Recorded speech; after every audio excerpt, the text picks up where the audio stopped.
The Forgotten Room.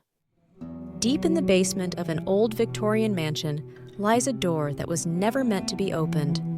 A door leading to a forgotten room shrouded in mystery. When the Wilson family moves in, they discover not just the eerie portraits of strangers staring back at them, but a chilling truth buried in the house's dark past. As whispers grow louder and shadows creep closer, they realize the room isn't just forgotten, it's alive, and it's watching. What secrets does this cursed space hold? Find out in this haunting tale of the Forgotten Room. Stay connected with The Teller's Turn to immerse yourself in a world of thrilling, mysterious, and captivating stories. From spine-chilling horror to mind-bending sci-fi and mystical tales, we bring you narratives that ignite your imagination. Don't forget to like, share, and subscribe, and hit the notification bell to be the first to experience our latest adventures. Your support helps us keep the storytelling alive and growing. The old mansion stood like an abandoned sentinel atop a desolate hill, its silhouette etched into the crimson dusk. To the family of four, the Thompsons, it appeared archaic yet charming, a perfect opportunity to escape the suffocating chaos of city life. The towering spires, ivy-entwined walls, and peculiar stained glass windows whispered stories of another time daring the family to uncover its mystery. Eager to embrace their new chapter, they stepped into the creaking foyer with a mix of awe and hesitation. Every breath carried the scent of wood, damp stone, and something faintly metallic. The oppressive silence inside the mansion felt unnatural, like the calm between heartbeats. First impressions, however, gave way to practicalities. The house needed organization, repair, and life. But as the youngest child, Emily, wandered with wide eyes, while her older brother Jake skeptically filmed the surroundings on his phone, the parents, Claire and David, convinced themselves it was only the house's age seeping into their nerves. That evening sparked the inexplicable. Jake, peering through a dusty library, noticed a sagging bookshelf slightly ajar. As he shifted it aside, a secret door emerged, warped and faintly pulsing under dim light like it had been long forgotten, but somehow alive. "Mom, Dad, look at this!" Jake yelled, and the family gathered, staring at the door. Indented with scratches like something inside had once tried to claw its way out. "Mom, Dad, look at this!" Jake yelled, and the family gathered, staring at the door, indented with scratches like something inside had once tried to claw its way out. "Mom, Dad, look at this!" Jake yelled, and the family gathered, staring at the door, indented with scratches like something inside had once tried to claw its way out.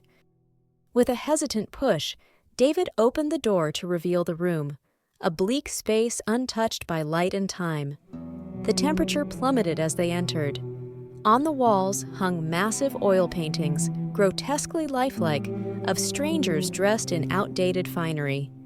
Each figure bore a direct gaze, their eyes filled with either malice or misery. "These paintings, they're staring at us," Emily whispered, clutching her teddy bear tightly. "Don't be silly, they're just elaborate art," Claire rationalized, though her voice wavered. The family eventually retreated from the room, locking the door as if it would keep their unease behind it. But that night, the mansion seemed to breathe. Groaning beams and subtle whispers filtered through the moaning wind.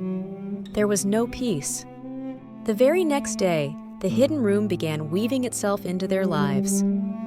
Emily, once vibrant and chatty, developed an unsettling habit of speaking to invisible friends. "They're not imaginary," she said when Claire pressed her. "They're the people from the paintings. They live here too." Jake, ever the skeptic, busied himself with documenting the strange happenings. Flickering lights, doors creaking under unseen forces, and sudden, inexplicable chills became almost routine. Yet, the family dismissed it as the quirks of an old house. It wasn't until Claire developed an obsessive attachment to the hidden room that their unease grew palpable. She began sneaking in during the evenings, rearranging furniture no one else remembered placing, scrubbing invisible stains on the walls. David, too, became withdrawn, retreating into the study where he sketched furiously for hours. When Jake finally glanced at his father's notepad one evening, his blood turned cold. All the drawings were faces. "You've got inspiration problems, Dad," Jake muttered nervously. David didn't respond. He simply stared blankly at his own work, his eyes dull like the life within him was being siphoned. As the mansion's madness deepened its roots, the family began to unravel. Conversations dissolved into hushed whispers. Emily's laughter, which once rang pure, now sounded hollow and echoed unnaturally through the halls. Jake, the most resistant to the room's lure, spent his nights bathed in paranoia. The paintings had begun to terrify him. He swore their positions shifted, and their gazes followed him wherever he stood. He decided to investigate the mansion's past, desperate for answers. His internet searches revealed little until he stumbled across an obscure form of local legends. Beneath the facade of rarity and Gothic charm, the house harbored a sinister legacy. Its previous owners, several families across generations, had vanished without a trace. Each time, rumors swirled of a cursed room hidden within. "What is this place?"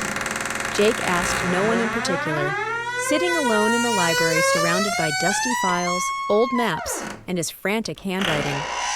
As he sifted through records, a chilling realization struck him. The families didn't just disappear. Their faces, they matched those from the paintings in the hidden room. His revelation came too late. Emily's demeanor had grown darker. She began whispering cryptic warnings. "You shouldn't leave, Jake. It wants us to stay." Her claims sent shivers through his skin. Meanwhile, Claire slept little, speaking to herself and disappearing into the room most evenings. David's sketches became increasingly frenzied, pages flooded with grotesque, leering faces. The painted figures, he claimed, spoke to him of freedom, begging to be released. When Jake returned to confront Claire and David, he found them sitting silently at the dinner table with cold, expressionless faces. Their movements were strange, puppet-like, as if bound by unseen strings. Desperation drove Jake into the hidden room once more, flashlight in hand. As his beam of light swept across the paintings, he screamed. The painted figures. They were undeniably family members who had lived in the mansion before. Their expressions were horrifyingly contorted, trapped agony immortalized in oil. The whispers grew louder, almost spoken now. "Join us! Join us!" They came from the shadows, from the walls, from the figures themselves. Jake ran out, locking the door behind him, but it was clear to him now. The room wasn't just possessed. It was an entity, feeding on lives, turning its victims into artwork. Jake's frantic shouts and pleas finally shook David and Claire from their hypnotic state. United in terror, the family plotted their escape. But Emily was no longer their Emily. "You can't leave," she hissed in a chilling tone far beyond her years, her small form blocking the front door. "We belong to the room now." The family fought against time to destroy the room's power. They poured gasoline along its walls, tipped over ancient furniture, and prepared matches. But as they ignited the flames, the house roared, a deep, guttural growl, and the air pressed against their lungs. The paintings shifted visibly, screams emanating from the figures now writhing within their frames. The room wasn't dying, it was fighting back. Emily stood among the flames, her form shadowed unnaturally large on the walls. Her voice was no longer hers, it was the room's. "You cannot destroy me," it bellowed. As Claire and David hesitated in horror, Jake acted. He grabbed his sister and dragged her toward the exit while shouting for their parents to follow. The mansion worked against them. Corridors stretched impossibly long, doors slammed shut, and the suffocating heat of the fire threatened to consume them. Just as the family reached the final door, With freedom mere inches away, Emily burst free from Jake's grip and ran back into the mansion. "Emily, no!" Claire screamed, but it was too late. The door slammed shut, and the mansion let out an eerie wail as it crumbled inward, consumed by its fiery inferno. The remaining three stood outside, clutching one another as the flames gnawed the house into ash. A week later, David sifted through the debris of their belongings, longing for closure. Among the ash, he found a single charred piece, a fragment of a painting featuring Emily's face. The painting's eyes locked with his. The room wasn't gone. Its curse endured. The faint whisper of a child's voice says, "You can't leave me.